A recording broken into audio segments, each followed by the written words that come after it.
There's usually one book on our shelf that feels very important, but also intimidating. For me, that book was Paradise Lost. It kept appearing in books that I was enjoying and by authors I admired. And over time, I realized I didn't want to just read it, but I wanted to read it well.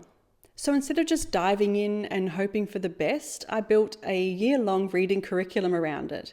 And when I shared this with you in my reading goals video, a lot of you were interested. Some of you wanted to read Paradise Lost yourself and weren't sure how to do it, and others just liked the idea of the reading curriculum.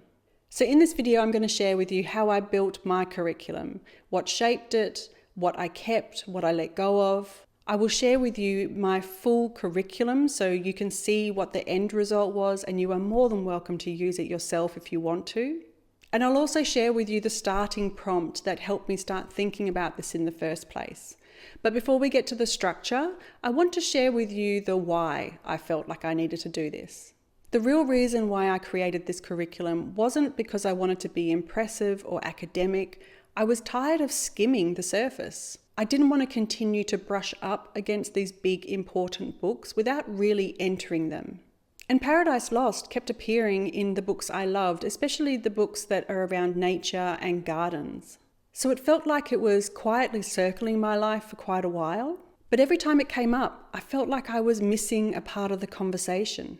So when I finally considered seriously reading this book, I didn't want to just read it for the sake of having read it. I wanted to understand it, and creating a framework or a curriculum I felt would give me that structure I needed, without it feeling overwhelming. It also spoke to the quieter part of me that loves learning deeply. The part that sometimes daydreams of being part of that group at Hampden College in The Secret History with a little less violence. So let me show you how I structured it. And at the end, I'll share with you my full curriculum and some learning prompts that you can use, as well as an analogue version. When I say reading curriculum, I don't mean school. I do not have any homework. I don't have any essays. There are no deadlines. It is not a degree. It is simply intentional reading. Most months, my reflection, which is probably what you would call homework, amounts to a single sentence. What is it that I got out of that reading that month? The learning happens in the reading itself. For me, putting this into a simple framework with a simple guiding question every month was all I needed to keep me on track. I knew it would help me stay with an idea long enough to understand it. My curriculum brings books into conversation around a theme or a guiding question. And I think that conversation helps to deepen your thinking. Difficult books no longer feel quite so difficult when they're no longer isolated. And if I'm honest, that kind of structure suits how I'm wired naturally. I've always been a self-learner and autodidact at heart. When I was in my 20s and I wanted to learn photography, I taught myself manual photography, not just because I wanted to take a photograph, but because I wanted to understand the science of light and take the best photograph. When I garden, I don't just plant what looks nice. I want to understand how it functions, how it performs through the seasons, what its name is. I just like to understand things properly. But when it comes to literature and philosophy, I feel my learning is scattered. I will come up with an idea and then I will read a portion of a book on philosophy, maybe see a lecture, read an essay, and then I kind of don't know where to go from that point with the information I'm learning. There was growth, but there were gaps. And having a curriculum doesn't make me more disciplined, it just makes me more attentive. Interestingly, this whole process did not start with Paradise Lost. It started with Greek mythology. I was thinking of reading the Odyssey, but I had DNF'd the Iliad last year, and so I knew I couldn't just go into that book the same way, reading it like a novel, because it demands something different. If I want to read these epic poems and stories, I need context to help understand them. And as I paid closer attention to the themes that were coming up as I started building this curriculum, themes around chaos and order and fate and agency, I remembered that I had Paradise Lost on my bookshelf and that it also would have had similar themes throughout it. It most definitely had similar tensions, and to be honest, reading Paradise Lost felt closer to the questions I was asking rather than the Iliad or the Odyssey. And it stopped feeling like a someday book and it started to feel like the right book, and I already had a copy waiting on my shelf. So even though it felt right, I really didn't know what was inside it. Unlike Greek mythology, where I had some framework, I didn't understand Milton's themes well enough to build a wider curriculum. And I did think about using a study companion, but I didn't want someone explaining to me what was being said in this poem. I wanted to read it for myself and to understand it for myself, and to create a framework and to include books I owned in that conversation. So that's where AI became genuinely useful. I asked it a question. Can you help me build a curriculum around my first reading of Paradise Lost using classic and contemporary texts that mirror its themes? That question helped me to see the major themes running through the book, like disobedience, rebellion, pride, free will, and evil, without having to have read it first. And as I continued to ask questions, I started to see even more how those themes echoed across classic texts and modern fiction. Now, if I thought that I was enthusiastic about this project, AI was even more so. It kept suggesting more books, more pairings, more work. And at one point, it even started outlining a second-year curriculum, and that was the point when I knew I had to rein it in. Because I'm not getting a degree. This isn't about building the most impressive reading list. It was about building the right one, and I learned from that AI will always expand, whereas reading well requires restraint. Sometimes I think this project really revealed how we avoid books because they might expose our gaps. It's easier to keep reading broadly. It's harder to stay with something until it changes you and changes your thinking. And this curriculum wasn't about ambition, it was about attention.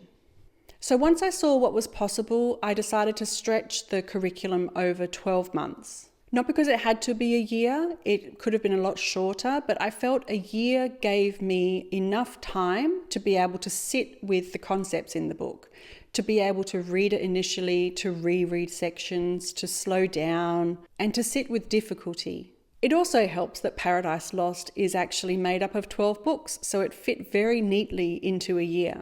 And it was around this time that I found the title for the project, which is Freedom After the Fall. Because as I built it, I started to see the book circle around similar questions and topics around moral ambiguity, about choice, about consequences, and what it means to live after a moment of rupture.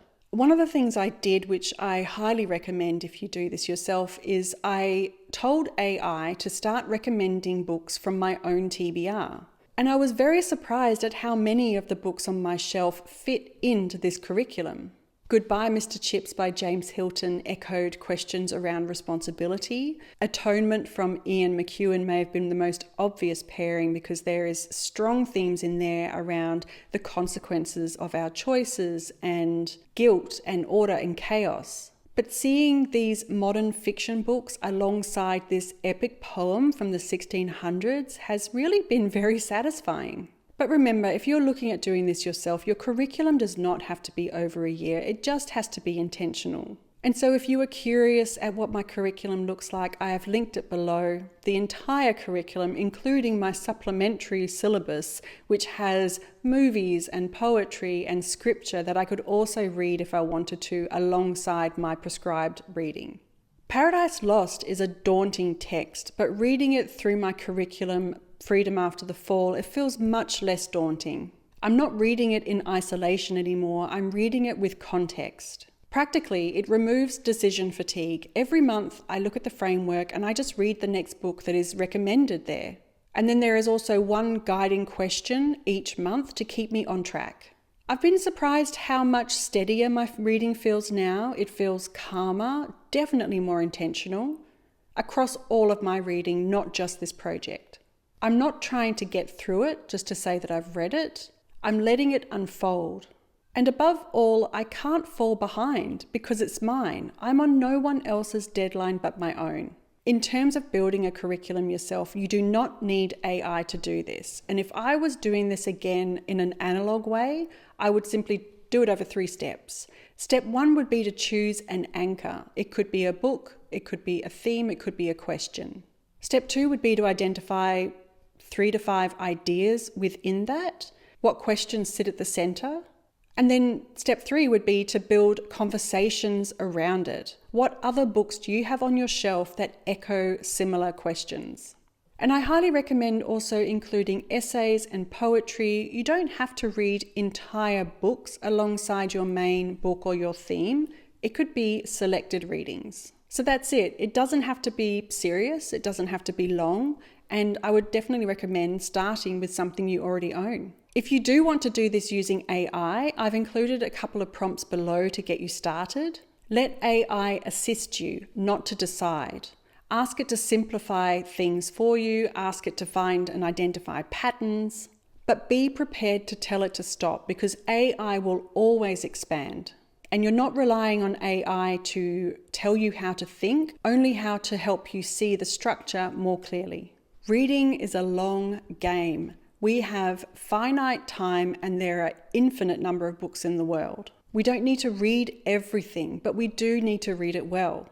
And sometimes reading well just means staying with an idea long enough that it shapes you. So both my full Freedom After the Fall curriculum and some AI prompts are down in the description box for you if you're interested in going further with this. If you're interested in seeing how this curriculum fits into my overall reading goals for the year, I'll link to that video here. And tell me in the comments below, what book has been quietly circling your life that might benefit from this approach? I hope you have a wonderful week of slow, intentional reading ahead, and I'll speak with you soon. Bye.